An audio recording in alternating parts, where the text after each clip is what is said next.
So Rocky is a lifelong musician and an award-winning public speaker. Over time, Rocky learned how to combine his music writing techniques with his speech writing and storytelling techniques in a way that anyone can do it. Today, Rocky is going to demonstrate those techniques for us with his workshop entitled Music Techniques to Rock Out Your Speech. Over to you, Rocky Schurr. Thank you so much, Adrian, and thank you so much to the Edinburgh Advanced Toastmasters Club. One favor, while I am talking, when I attempt to share, I get the message, host disabled participant screen sharing. So while I'm going through my intro, if there's anyone who if anyone could fix that for me, that would be. I fixed it, Rocky. You fixed it? Okay. All right. Amazing. Okay, let me start with the intro. Yes, thank you so much for the wonderful intro. Yes, I've been a lifelong musician, and friends, let me tell you, for decades of my life, I thought the two were completely separate. My music was over here, my speech writing was over here, and they never touched. But what I realized, the more and more I got in touch with how I write my speeches, the more I realized I was actually asked a question: how do you add such rhythm to your speech? How do you add such cadence to your speech? And that very question that asked by our beloved friend Keith Hardy made me realize that, yeah, I start writing my speech long, months, years before I put pen to paper, long before I put words. I write my speeches the same way that a musician writes songs. And spoiler alert, the lyrics come last. So today what I'm going to do is I'm going to walk you through it. I'm going to show you some exercises that you can do to help write your speeches in the same way. So again, thank you to the Edinburgh Advanced Toastmasters Club, and thank you to Power Talk Seminars, Toast of the West, everyone who helped me get this workshop to where it is today. Love you all, and let's get this going. Let me go ahead and share my screen now. Now click the share button. All right, let's talk about what we're going to do today. First thing we're going to do, here's the set list. All right, so first of all, we're going to have the opening act. I am going to prove to you that the connection between the music and speech writing is not something I just made up. It's something that's there and has been there for a very long time. And after we walk through my proof, I am going to go ahead and just show you how to visualize the speech of your dreams before you even start writing it. Then once you visualize it, we're gonna write out what we saw. You know, let's draw what we saw and get a picture around it. Then after that, based on what we put down, I'm gonna talk a little bit on how to maximize the emotions. You know, what's your appeal and how do we bring that to the surface? Next, we're gonna hit what is your chorus? What is your message? Then big section, I'm going to tell you how to prep for the stage. I'm going to teach you how to prep your speech and your performance the same way that musicians do. If you have extra time, I might throw in a couple encores. Got a couple little surprises planned for you if we have that extra time. But I want to save 10 minutes or more at the end for some Q&A. Is everybody ready to get going? All right, I see lots of thumbs up, so let's do it. First of all, I told you, I'm going to prove it to you. I'm going to prove it to you. There is a huge connection already between song structure and speech structure. Let me run through an extremely common song structure that you're going to hear time and time again. First, it starts with an intro. You know, it introduces you to maybe what the chorus is going to be, or maybe something to make the song big and epic to build that feeling. And then they go into the verse 1. Verse 1 is like a side story, takes it on a side road, some illustration of the point that they want to get across or the emotion that they want to hit with their song. Then back to the chorus.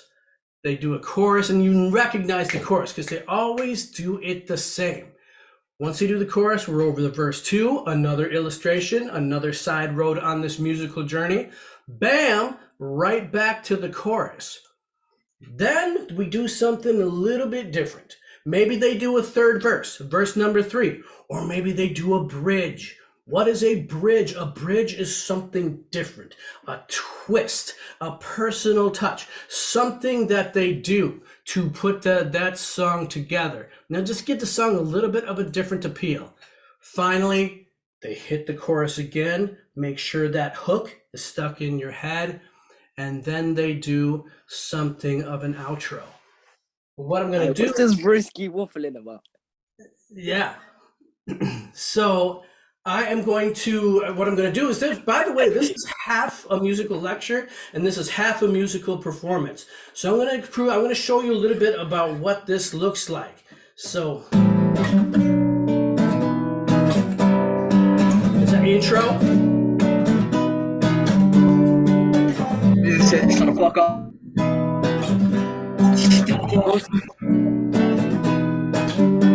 I woke up impatient and anxious, chasing dreams in my sleep. Got me feeling like I made it. Then I wake up and see frustrations racing for payment. Thankfully they know me.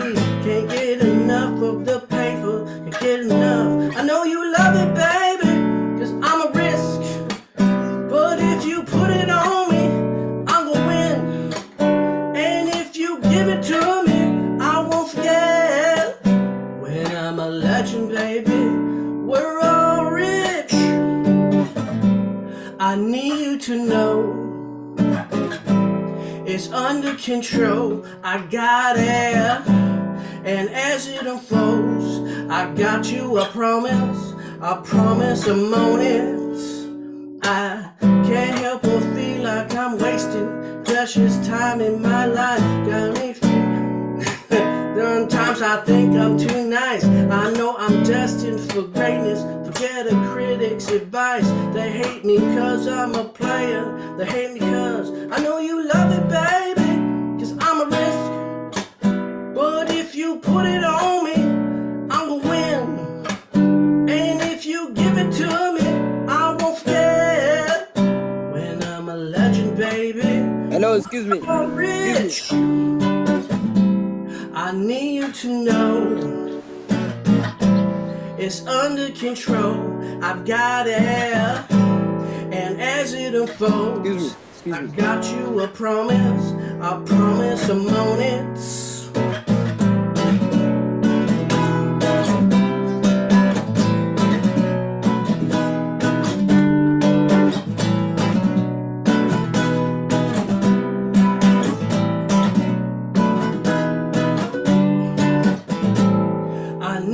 To know it's under control. I've got it. And as it unfolds, I got you a promise I'm on it.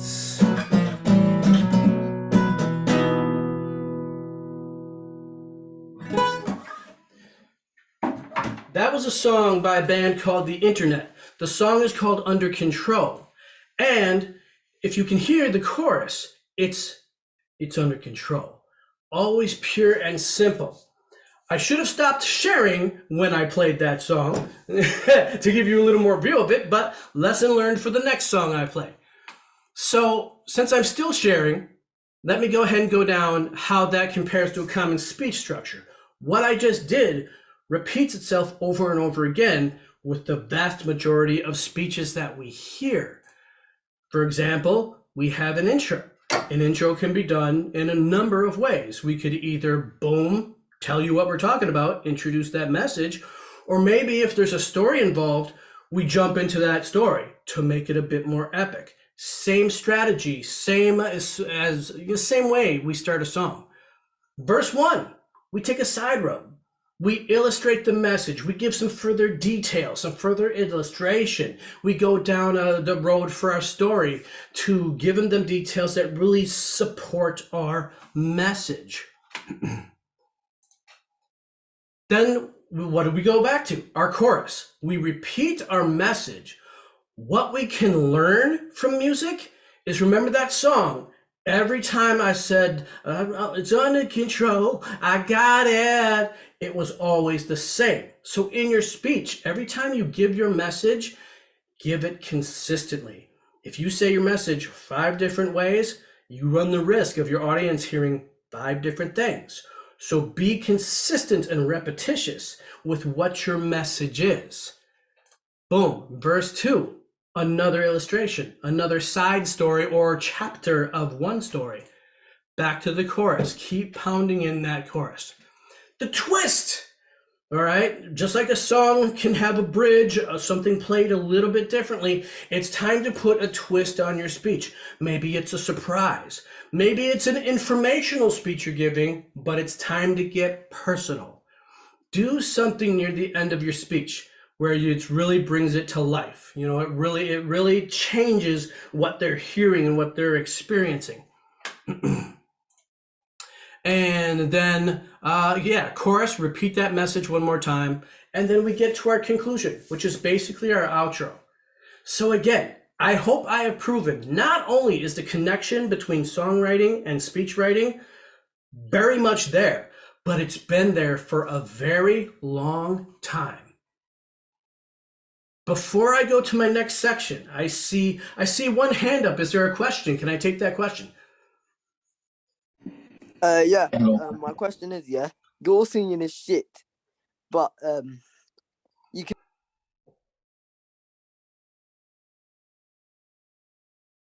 I think I heard it's not a question. No. That's what. Okay, do me a favor. Go ahead. If you have a question, go ahead and type the message in the chat. And can I have you do me a favor? Can we have Yep. Can we have someone watch the chat for me? If there's any questions in there that I happen to be missing, please do let me know. All right, let's go ahead and go to our next thing.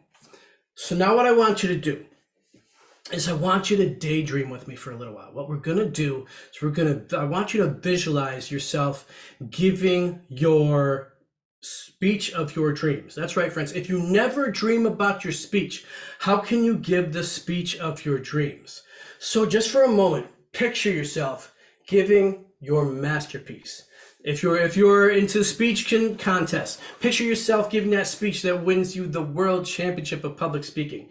If you're in sales, picture yourself giving that pitch that lines you up, that basically sets you and your family up for life. Just picture that right now in your head. Do me a favor, don't worry about what you're saying. Turn the volume all the way down and just watch what you're doing. For example, what are your eyes doing? What's your body doing? What is your voice doing? Are you moving enough? What's your audience doing? How are they reacting? Remember, if you want to rock out your speech, rock is bold. So be bold. If you're going to say something, say it like you mean it. Because if you don't believe it, why should they believe it? Rock is rebellious. So throw away all those limitations that other people have put on you. Throw away all those limitations that you put on yourself. Rock music speaks from the heart. So are you speaking from the heart? We don't have 5 to 7 minutes to have you daydream and picture your whole speech. So do me a favor, fast forward through the rest. And why do we do this? We visualize, again, if you never dream about your speech, how can you possibly give the speech of your dreams? We tend to jump right into the process. And because of that, we end up coming up with standard results. There are barriers that you have to break if you really want to bring your speaking to the next level. So now that we've done that, and I seem to have a problem with not sharing my screen, and I promise you I will sing something else, even if my voice is painfully mediocre. And tell you what, now that we've visualized our speech, we are going to draw what we saw. Here's the good news. You don't need to be an artist. Matter of fact, you can draw out your speech by just basically taking a piece of paper. If you want to do that right now, you can, and drawing one line horizontally right in the middle. Above that line is going to be positive energy. Below that line is going to be negative energy. What are we doing here? Mark Guy, a buddy of mine, once told me that public speaking is an energy exchange. So we really need to think about what energy we're exchanging. And the grand goal here is to get away from the practice of writing page after page of words and then trying to somehow find a way to get them to stick together. So let me get to what mine looks like. When I did this, here's what I like to do. I'm going to walk through it left to right. I like to blast right out of the gate. You know, have something, and you're going to have to forgive me. I got to put words in here and emotions in here. So we've got, excitement. I like to do something exciting, something a whole lot of fun as we come out of the gate. But you can't be excitement the whole time, or excitement really starts to fade. So I want to hit them with some shock. Somehow I got to bring them down off the hill. We got to bring the energy level down. So shock, a little bit of embarrassment. But here's the thing, embarrassment can be temporary. Thinking about the emotions here, embarrassment kind of can go away for a little while, or it can stick around for a little while. So now we dip below the line. I want that embarrassment. I want to tell them something that's going to be, just a little, got to introduce some negative emotions here. Can't be high the whole time. Otherwise the speech has no dynamics. So maybe something like sadness, something like shame. And let me stop right here and start asking questions because I want the words to come to you. That's the goal of doing this. Rather than pouring words out on paper and trying to make them make sense, I want the words to start coming to you. Everybody think of a story or an experience where everything was going fantastic, everything was going great, you were on top of the world, and all of a sudden, everything went wrong. Not only did everything go wrong in a funny way, everything went wrong in a way where you failed.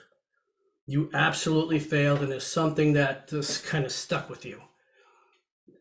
If you have stories or experiences like that, and they start coming to you, the words that you're going to have in your speech now are coming to you. So then what do I like to do? Here I am, I'm at the lowest point the absolute lowest point in my speech, the shame. Well, I don't want a bummer of a speech either.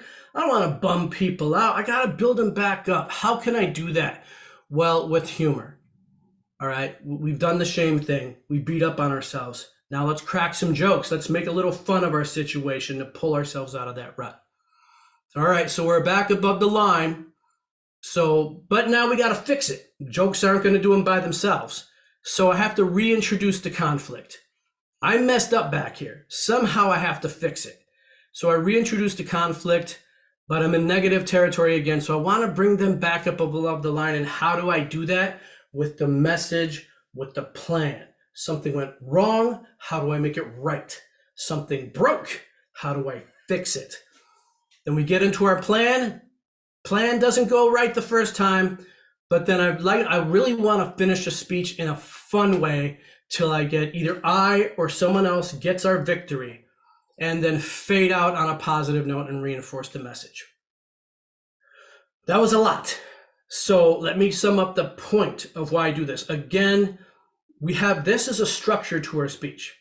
We have decided what we want to do, not just what we can do with the words that are on our paper, but what we really want to do with our speech, what result that we want to have with our speech. And you know what? We haven't written a single word of our speech yet. We don't necessarily have to. If the stories start coming to you, the experiences start coming to you, great, that's awesome. But they don't have to. We might not know what we're going to say, but we know what our speech should sound like, and we know what we want it to do. So again, once you visualize what you want your speech, draw it out.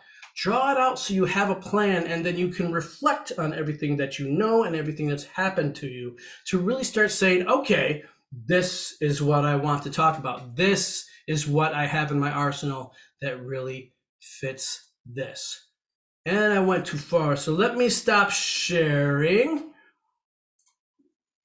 Now, again, you saw those emotions. And it's not enough, really. It's a great start, I should say, to decide what emotions that you want to have.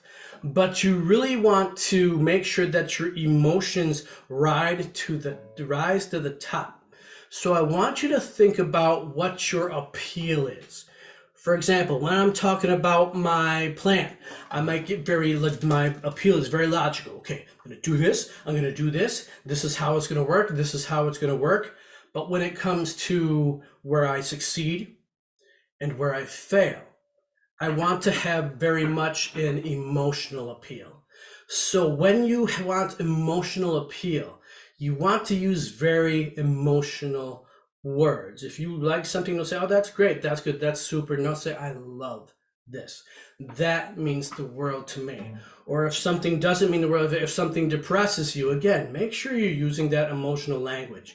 And music does this too. I'm going to play you a couple pieces here, very personal to me, so forgive me if my fingers shake. But I'm going to show you, musicians do the same thing with their note selection. So for example, I'm going to play a piece that has these notes to them. I'm very happy sounding.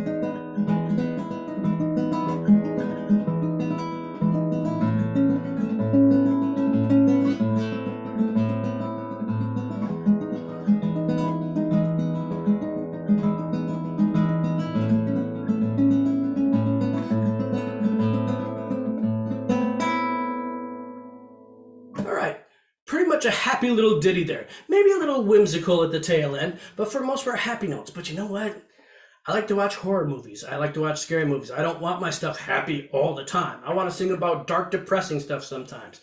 So all I have to do, I'm going to play you a second piece that has the exact same picking pattern. But even though it has the same exact picking pattern, I'm going to change my note selection for a much more darker feel. So listen for that darker feel to what I'm doing. And also listen for, as I go, I'm going to change it through to change the feel as I go so the notes themselves are telling a story.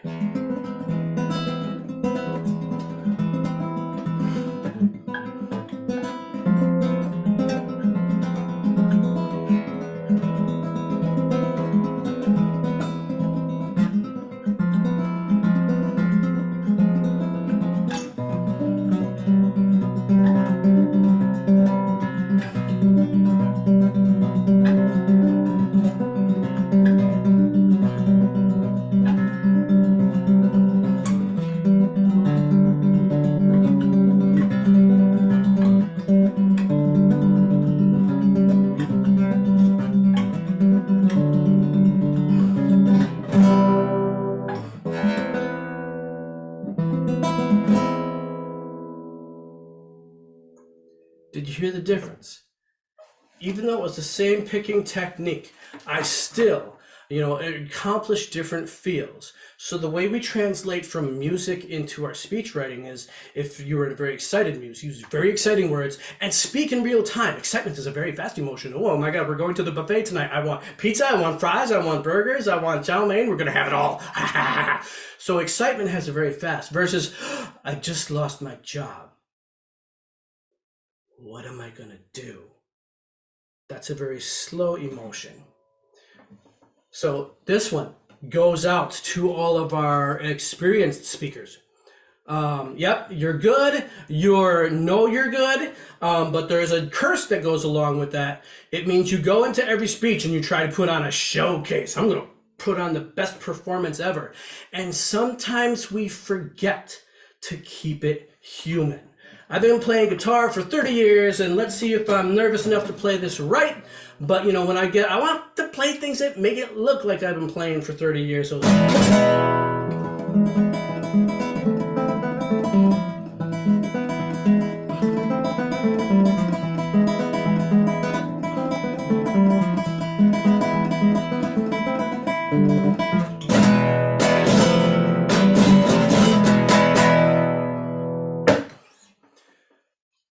I almost played it right. Now, it wasn't bad. It wasn't bad. There were a few F's there. It was fun. It was fast. Maybe it was a little bit flashy. But there was an F that wasn't there. There wasn't a whole lot of feeling. So I'm going to play a very similar piece, but I'm going to slow it down so that every note can be felt, or at least the majority of the notes can be felt. And I want you to listen for two things. Number one, I want you to listen for the difference, how much more feeling is there. And the other thing I want you to watch for is the very first part that I play and the very last part I play.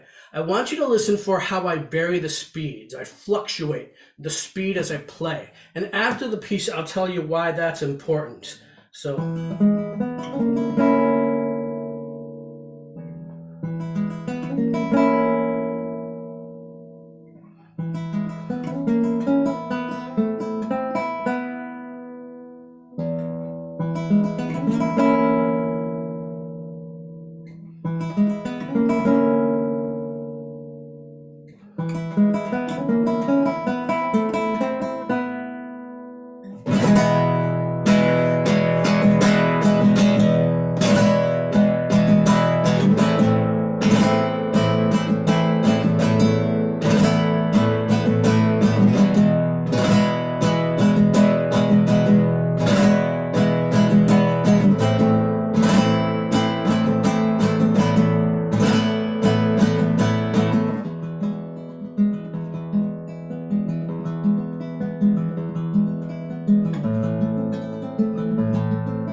So now you notice, thank you so much. You notice an entirely different feel. The vast majority of those were the same notes, but because I played them in a different way, and I gave you that time to really feel what I was playing, it had a whole different feel to it. If I have any fellow musicians in the room, and I were to hand you these two pieces and say, hey, I want you to add something to it, either put something on the top of it, put a beat below in it, which one would you rather I hand you?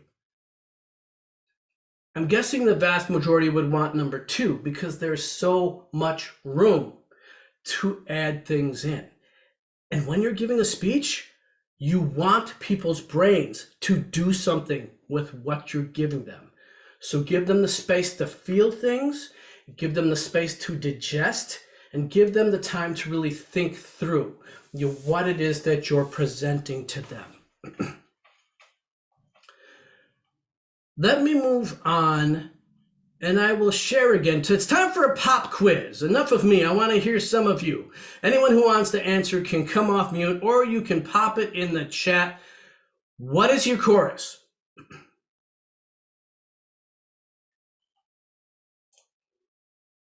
I'll give you a hint. We talked through this when I walked through the common song structures. The chorus of a song is equivalent to the what in your speech. A message. That's right. Thank you so much. Yes, it is equivalent to your message. So what I want you to do whenever you're writing a speech is always be 100% familiar with what your message is. So once you know what your message is, that brings us to the next question of where do we want to drop our chorus? Where do we want to put our chorus, our message? If I'm pulling up the same chart where I have stars for where I'm going to give them my message. You notice I give my message at least minimum 1, 2, 3, 4 times. Quick question, keep your microphones on. Does anyone notice a pattern from when I deliver the message? Near the medium line. Yep, exactly. So every time I take them on a journey, so I have my intro. And you know what? While I'm walking through this, let's remind them, as cool as I think I am, as unique as I think my speech structure is, look what's developing. Intro, chorus. Verse 1, chorus. Verse 2, chorus. Verse 3, and chorus, and outro. I'm pretty much done the same thing as our common speech structure in the beginning. Yes. So every time I come out of one of the sections of my speeches, and I'm basically in neither positive, neither negative, more narrator type tone, I'm dropping my message on them again. So I have my message, I give them another side story, I bring them back to my message, another side story, back to my message. The ending, we always want to end on, I will speak for myself, always want to add on a positive. So that one, I do want to keep that positive tone to reinforce the message. Question number 2, no wrong answers on this one. Why do you think I colored the first chorus as blue versus the rest of the red stars?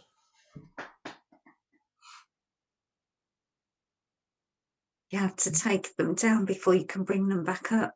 Right. It's a beautiful answer, and it's a beautiful segue.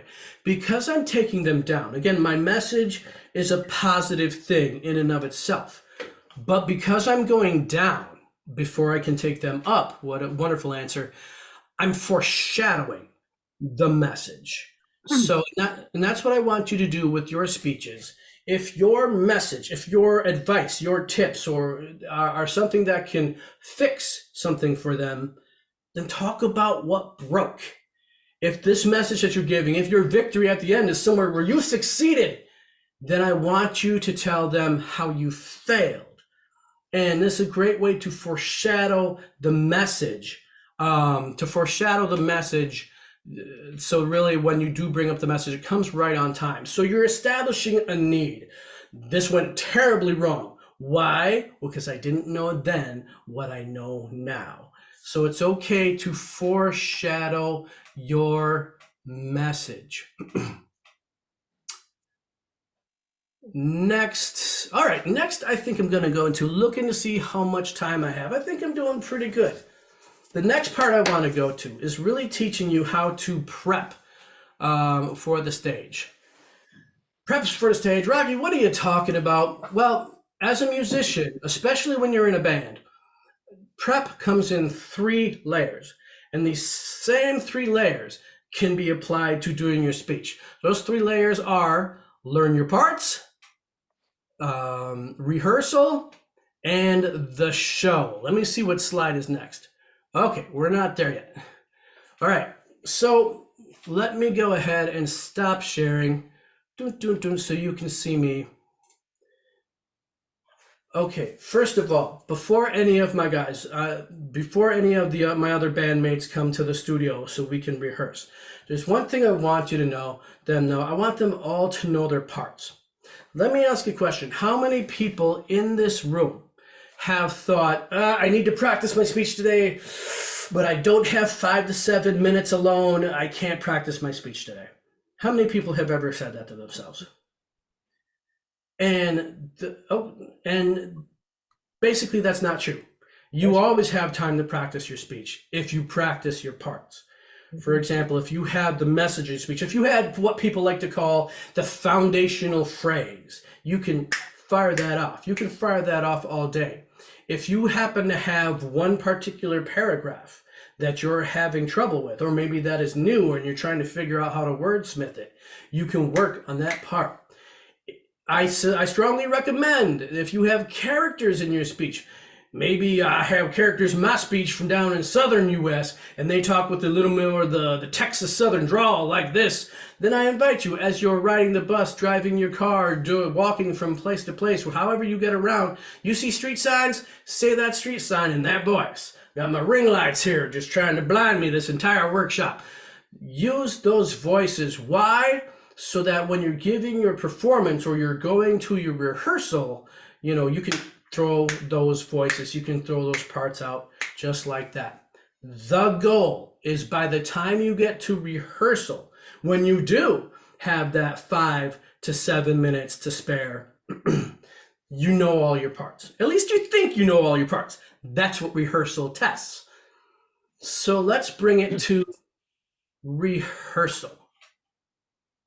First of all, let me ask if anyone has any questions. Okay. Sorry, Adita had Yeah. her hand up. Don't know if she's still Yeah, there. I had hands up. Can you hear me? I don't know. Oh, yes, I can hear you. Yes, go ahead. My apologies for missing you. Go ahead. Yeah, the thing is, I'm just a beginner in speech, so I haven't spoken yet. But I have some confusion in the graph, right? The positive, negative graph. Yes. I have some confusion in conflict, like how I cannot picturize that in my mind, in my imagination. The Okay. conflict one. I don't know. Okay, thank you for bringing that up. Thank you for bringing that up. If you find yourself in a Ditya situation and you can't really picture what you're going to do, then try flipping that, Aditya. What do you want your audience to do? Do you want your audience to be laughing? Do you want your audience to be crying? Do you want your audience to kind of be leaning in, just very utterly informed and enlightened with what you're telling them? You can picture what do you want them to be doing? And maybe if you can draw the picture, or really get a picture around what you want them to be doing, you still have a result that you can shoot for, even if you don't know what you're going to be doing to make them act that way. Am I making sense? Yes. Okay. Yeah, so that's, again, just if one thing doesn't work for you, then change your angle. Again, if you can't think about what you're going to be doing, yes, then think about what you want your audience to be doing. Think about what you want your audience to walk away with. What are they feeling? What are they thinking? What are they, how are they acting? And if you can figure that out, then you have a starting point. You still have a result that you can drive towards. Yeah, I think I got it. Yes. Okay. Thank you. Thank you so much for the question. All right, any other questions?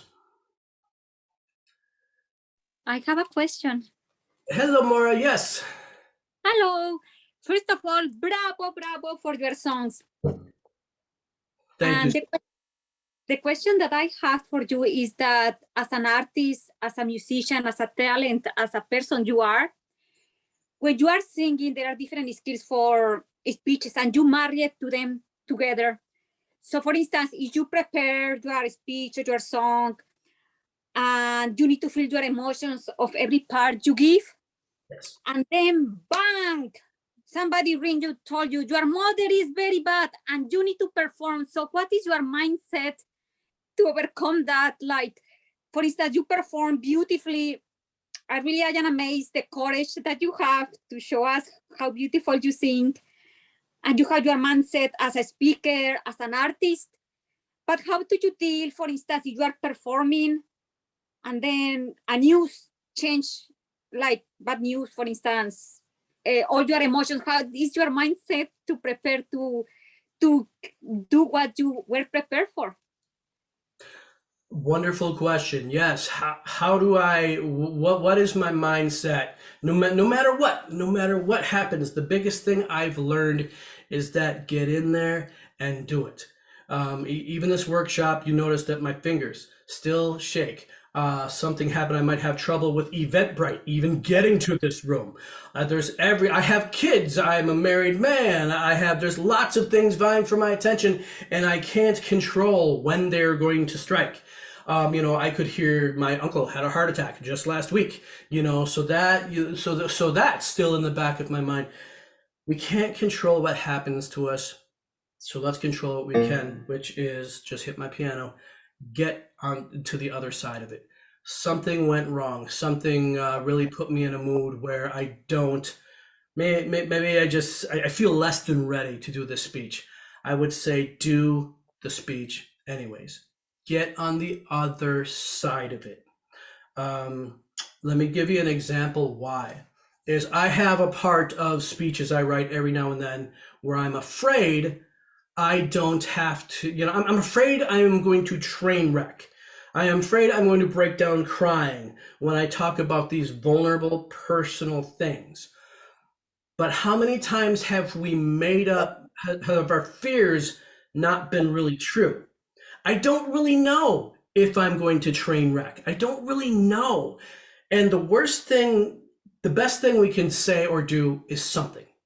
The worst thing we can say or do is nothing. So anytime we find ourselves in that situation, try it anyways. Maybe I do train wreck and can't finish a speech because I'm crying so much. But at least I know that's reality. It's not just something I'm afraid of. It's reality.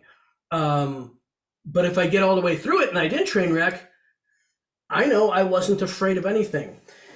And the last reason why the show must go on, as someone so greatly put in chat, is if we hold ourselves back because these things are happening and because we think things have twisted and we feel it's not ready, not the right time, we rob people of the journey. We try to rush directly towards perfection. I could have not done this workshop until I could play all my parts perfectly, but then I am robbing you of my journey. I am robbing you of just coming in here and being imperfect and being human. And I think people relate way better to imperfection than they do perfection. So yeah, no matter what you have, go in there and do it, because even when we think we've polished it, it can get way better. And the only way we're going to know is to go out there and do it. Long answer, but I hope it answered your question. Yes, thank you very much. I appreciate it. Okay, you got it. Feel free to keep popping them questions in the chat. Folks, watch the chat, but I want to make sure I don't lose where I was in. I had just talked about the 3 stages of preparation. There's learn your parts. Next is the rehearsal. So you get together. This is where you have the chance to do your speech, beginning to end. So you got here by practicing your parts. You think you know your parts. Now the goal of rehearsal is to create habits. You know what comes out at performance time? Habits. Doesn't matter what you know. At performance time, I'm going to get to that in a second. You want to be outside of your head. So a rehearsal is to shape up inside of your head. So performance time, since habits come out during rehearsal, we want to create the habits. And the number one habit to create is, if you mess up, do not stop. Do not stop. Keep on going. Finish. Goes right back to my point. Yeah, it's going to be imperfect. Yes, being imperfect is not a great experience to go through, but get on the other side of it. You can pick up and you can get through it. Especially when you're trying to memorize things. Memory is like a muscle. When you stretch it and you strain it, it breaks a little bit, but it grows back stronger than what it was in the first part. So go into your rehearsal, try to get it to front to end and build the habit of not stopping, build the habit of fixing what you had last time. Build all those habits so those habits are in place, so you can move on to the 3rd stage of preparation, which is the show. Any questions about the rehearsal stage before I move on to the show? Okay, then let's talk on to the show. Some people lump rehearsal and the show into the same category, and they are very much different, my friends.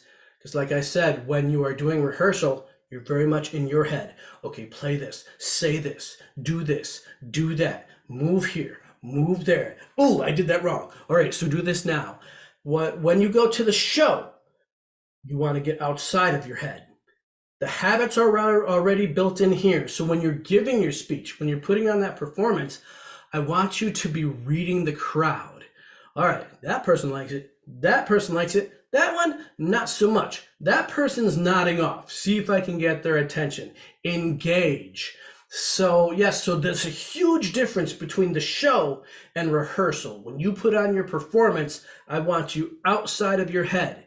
Because if you're up on stage or at the lectern or wherever it is you're speaking, and you're thinking to yourself, okay, say this, say that, you are divided. Most of you is inside your head when it should be making connections with the crowd. So that is the huge difference between rehearsal and the show. So any questions about any of those 3 steps? Learn your parts, rehearsal, or the show? Yeah, how much time do you need for rehearsal? I would say enough, however long your speech is, if you have at least the majority of that, then you can go through a rehearsal. Here's a good habit. If it's a 5 to 7 minute speech and you have 5 minutes, okay, you can expedite a little bit. You know, it'll be good practice for when your speech is taking longer than you expect on stage and you have to amp up a little bit at the end. But here's what I like to do. I'll go ground level with this one. For rehearsal, have your script right next to you. So read through it. The next time through, put it away. You know, if you happen to have the time to go through more than once, so once you go through it strictly from memory, back to the script, memory, script, just go back and forth and back and forth. But yeah, so if for rehearsal, go ahead and take, you know, if you have at least the majority of time that you need to go through your speech, go ahead and do that. Matter of fact, let me share my screen and let's do a little exercise around this. And we'll go to, all right, I'm going to get a little bit silly on this one. All right, but let's do a thing. So you've got, here's the game. I'm going to give you a scenario, and then we're going to talk about which of the 3, and it could be more than one, you know, that we have. Let's see. So you got 15 minutes of alone, free time, nobody. What types of practices can you do? Feel free to just shout it out. Oh, I'm not sharing anything. Boom, there we go. Yeah. Practice your parts. Yep, because you absolutely do practice your parts. Any other ideas? Rehearsal? Okay. Yeah, you could probably squeeze a rehearsal in there if you wanted to. How about a 5-minute drive in your car? What kind of practice do you think you can put in there? Oh, I see. Different voices. Yeah, absolutely. Characters. So that's practice your parts. You might be able to put a rehearsal in there, but listen, you know, if you're driving, pay attention to your driving. I don't want you to hurt anybody. You know, yeah, so go ahead, stick with practice your parts. Oh, here's a fun one, watching the kids. What type of practice do you think you can squeeze in while you're watching your kids? No practice. Yep, there's no practice. You might be able to practice your parts, but you know what? Let me challenge you. You want to know, I have musical instruments upstairs in the TV room, and I practice them while the kids are there watching TV and playing. And the way I know if I am ready to record that piece of music is if I can play the song near perfect while all the kids are trying to get my attention. That's how I know I am ready for a performance. So I challenge you, try a rehearsal with your family around. You know, you don't even have to have them sit there and be quiet and listen. No, just run around, let them do whatever they want and see if you can bust out your speech, even with all these things going wrong. That, my friends, is adversity. Okay. All right, I'm going to skip the very last one because that's where I get silly and I need to buy back some time here. But all right, visiting another Toastmasters club. What layer of preparation do we think we can do there? The show? Yeah, absolutely. That is a good time to really get outside of your head. Make sure your habits are there and make sure you can interact with people in the room while doing your thing. That's your performance. That is your performance, yes. You could make it a rehearsal, but why? You know, as we've learned, there's not a lot of opportunities to really practice the show. So if you have a whole crowd in front of you, yeah, by all means, you know, do the show. All right. I think that's all I want to do here. In the bathroom, you could sing your speech while you're having your shower. Yeah, that's right. That's right. Thank you for throwing that out there. Yeah, any place, anytime, you can practice your speech. Matter of fact, it is so much. Stop looking for times of solace and quiet, those are meant for you to rest. You know, if you have time, so try practicing your speech when there's other things going on, because that really builds stronger memory. Checking the chat. Body language. Yep, great idea there as far as ways to practice. Timer, how much time do I have left? I'm not sure who the timer is, but you have about 23 minutes till 9:30. Okay, we've got time. All right, so now I have time to do a couple encores then.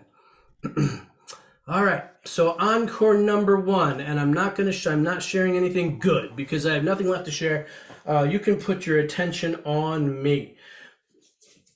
There's another thing I want you to add to your speech.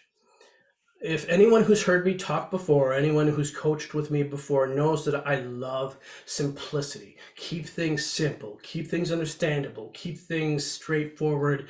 But I do get people that challenge me on that, saying, Rocky, how do we keep things simple when the complexity of a situation is what makes that situation so epic? Feelings, emotions in and of themselves are complex.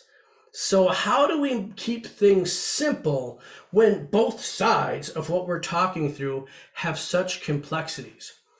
And what you can do is just make sure that you're keeping contrast.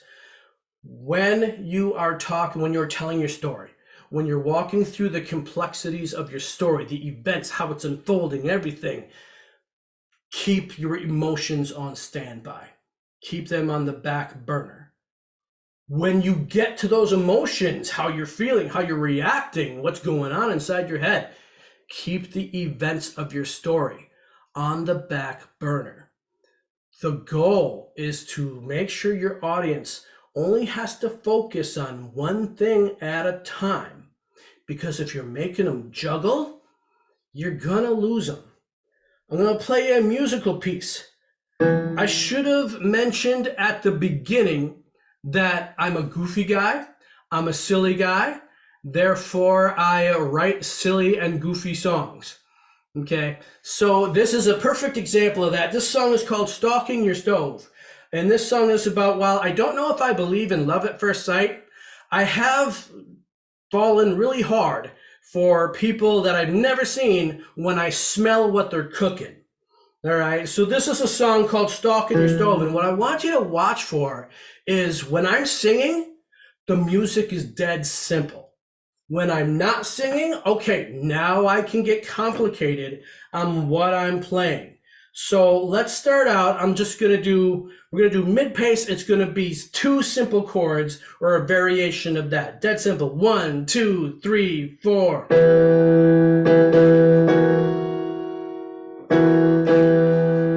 So yeah, just keep it dead simple. Back and forth.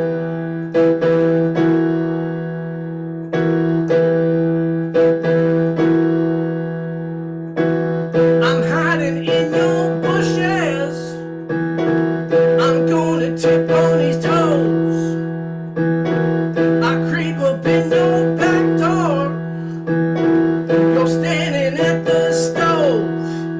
We're getting ready, gonna make a spaghetti with a side of garlic bread. I'm hot, sweaty, and I'm breathing heavy, heart pounding out my chest. Cause I'm stalking your stove. Because I'm stalking your stove. Lyrics over. Now we can get fancy.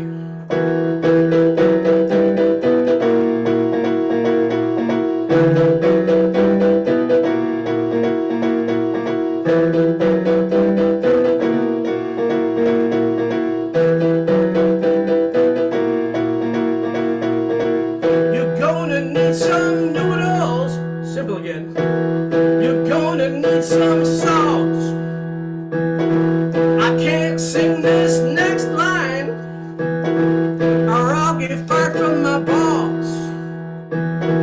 You need to heat a little water, make it hotter on the stove as you bring it to boil. I got a trick if you don't want your noodles sticky, drizzle in a little olive oil. 'Cause I'm stalking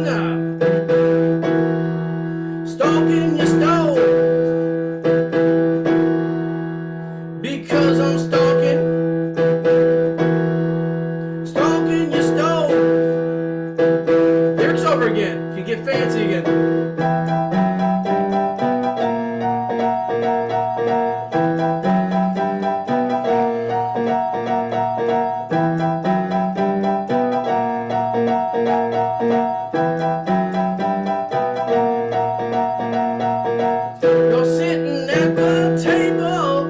The noodles twirl on your fork. If you got any leftovers, just leave them out on the porch.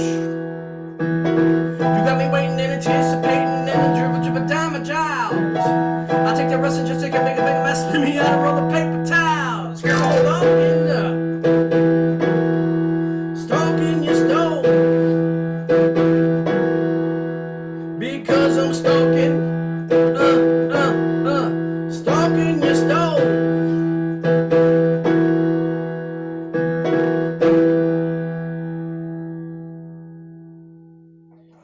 That's a song I wish I had the whole band here to play for you with drums and bass and everything else.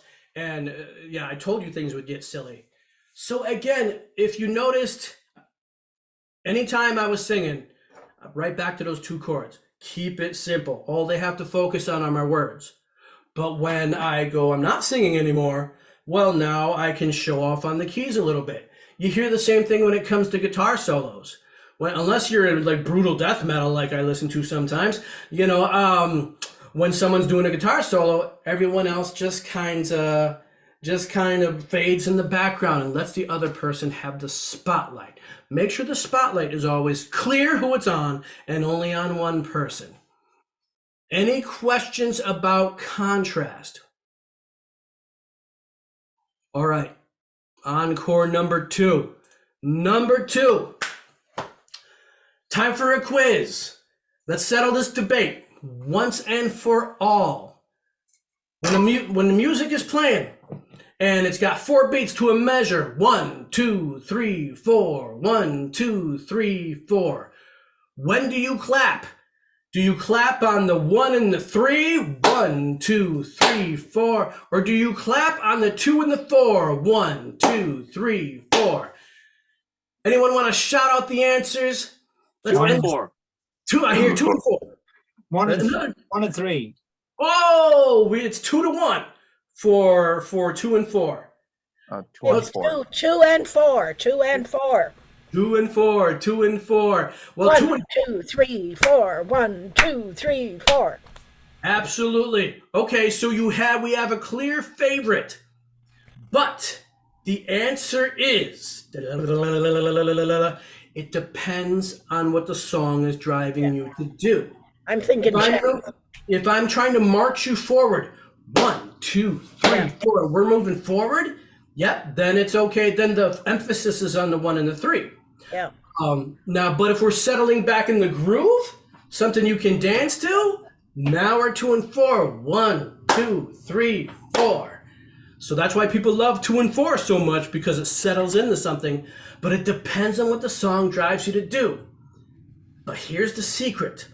People's heads, when you're bobbing your head to the music, they nod on all 4 beats, because that's the way people's brains work. So how do we capitalize on this for our speeches? By remembering that people's brains bite and they swallow. So we got bite, swallow, bite, swallow. Because of this, the first thing, as soon as you start a sentence, they bite, but they're waiting until the end of that sentence so they can swallow and digest. Studies have shown if I give you a list of 20 different numbers right now, the 2 you are most likely to remember are the first and the last. So what I want you to do is, as you go through your speech, make sure the 2 most important things in your speech are at the front and the end. The subject, and then what they're doing. So if you have a person, maybe start with that person and then what it is that they did. Because the more in the middle of your sentence those words are, the more likely they are to have been forgotten. Has anyone in this room ever listened to a speech that they really liked from someone and could recite it word for word after one listen?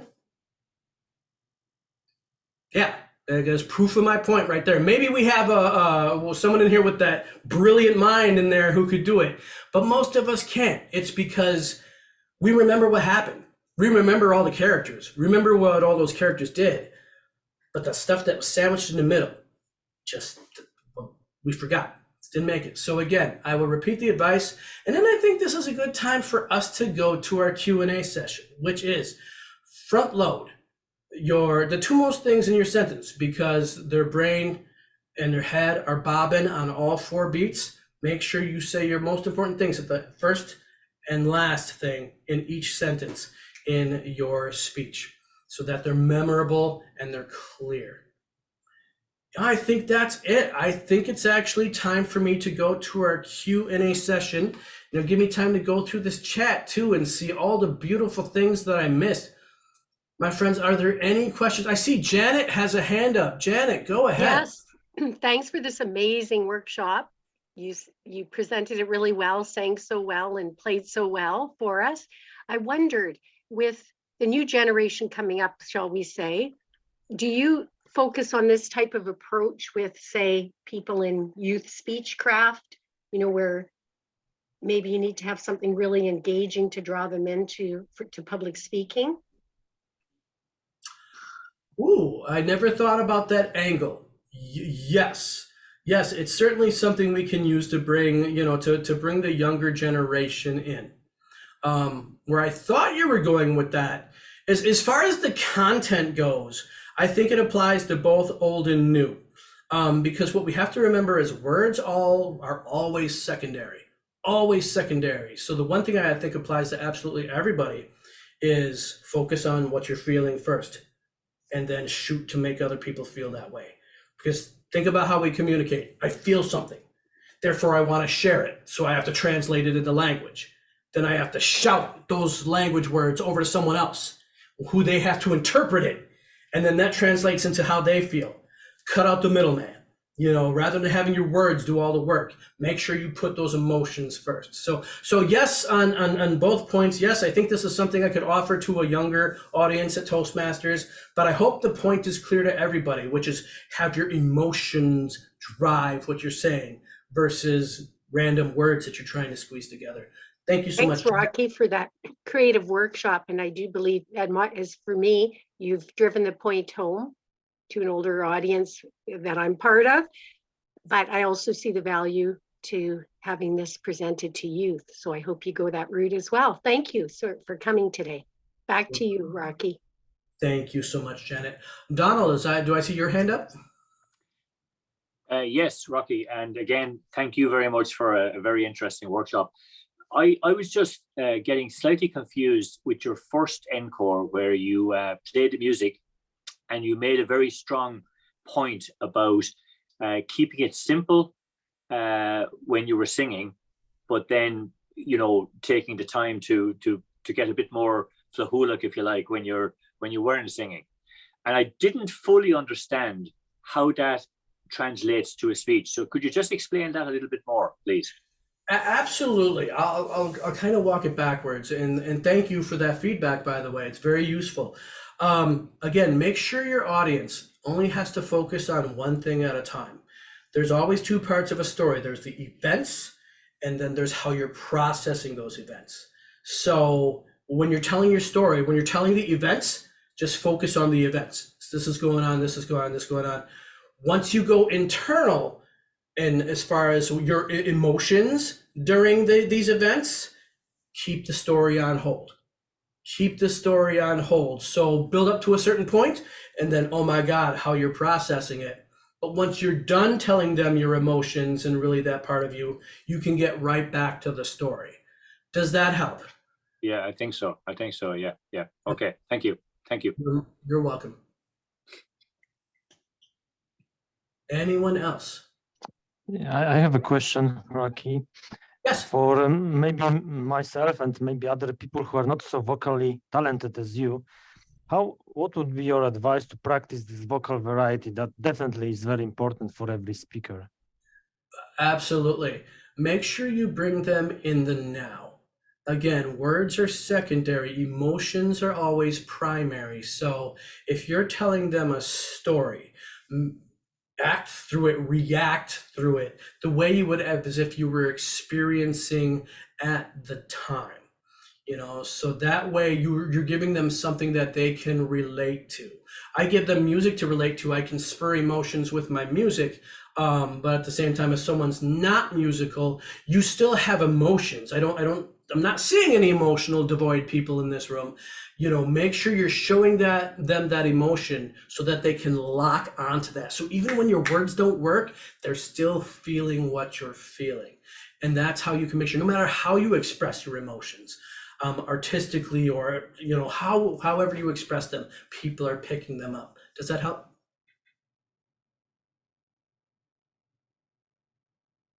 It's interesting. Can I make a comment, Yes. please, Rocky? Thank you. Your workshop has been amazing. And I've just been reflecting on that and reflecting on what Jacek had said as well. We are all instruments and we all have a chord, and we should play to our own tune, not someone else's tune. Because when we do that, we are who we are and we're speaking our truth. So if it's not a physical instrument, you have to play your own instrument, because we're not as talented as Rocky in that department, but I know that you're all truly talented. So use your talents to the best of your advantage. So when John McEnroe says, "You cannot be serious," everybody remembers that because that was his tune, but he didn't like it very much when he played it back. Anyway, back to you, Rocky. Thank you. Absolutely. Yeah. You know, and talent, you know, talent only goes so far. If you're ever trying to express emotions, do me a favor, always go with raw emotions versus polished emotions. Because again, words will never, there is a place deep down in our heart and our soul that words can never touch.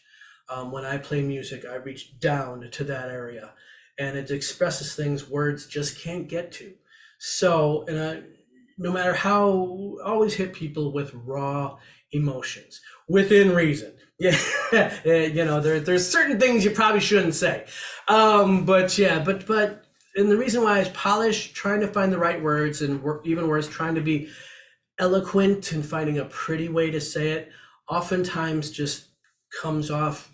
It doesn't capture what you wanted to say, and the person interprets them usually a little bit different than how you meant it. So if given a choice, choose raw emotion over polished, wordy emotion. So thank you, Sue, for your reminder there. Donald, is your hand still up, or did you raise it again? Okay. So here's what I'm going to do, give people time for next questions, because I believe I'm running out of time. I do have a set of handouts that very late in the game, I decided would partner really well with these workshops to kind of help you do some of these exercises on your own. And I'll work with everybody at Edinburgh Advanced Toastmasters because they are so awesome to help get those out to everybody.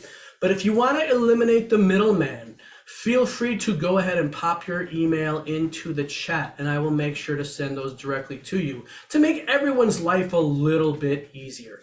Yeah. So if there are no other questions, pause. Then I think this is a great time to hand it back to our hosts.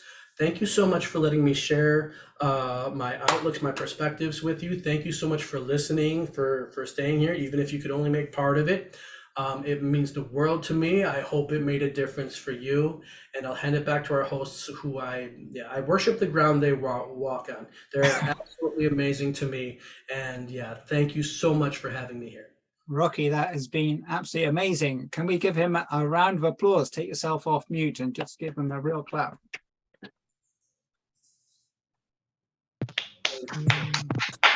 Yeah, thank you. Thank you very much indeed. I know apart from the singing, and I'm glad we did the sound check at the beginning so we knew that it worked.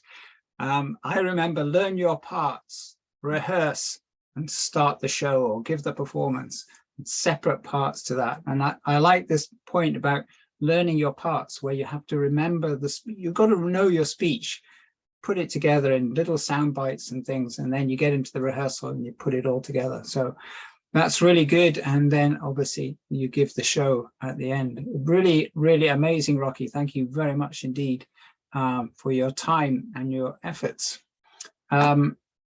Rocky's done a great, amazing, a great advertising job, a marketing job for us, and you're very kindly putting your emails in the chats so that Rocky can send you on the details. If you would like to learn about more information about EAT, possibly to join us for a future meeting, or just want to go on our mailing list so you hear about the next workshop that we have, then again, please either put your email address in the chat or fill in the form that we have that Jacek has very kindly been adding on in there. So thank you very much indeed again to Rocky. Thank you to all of you for coming along. It's been a great workshop. As someone said, it's a bit like being at a gig. It's been really fantastic. So thank you very much again.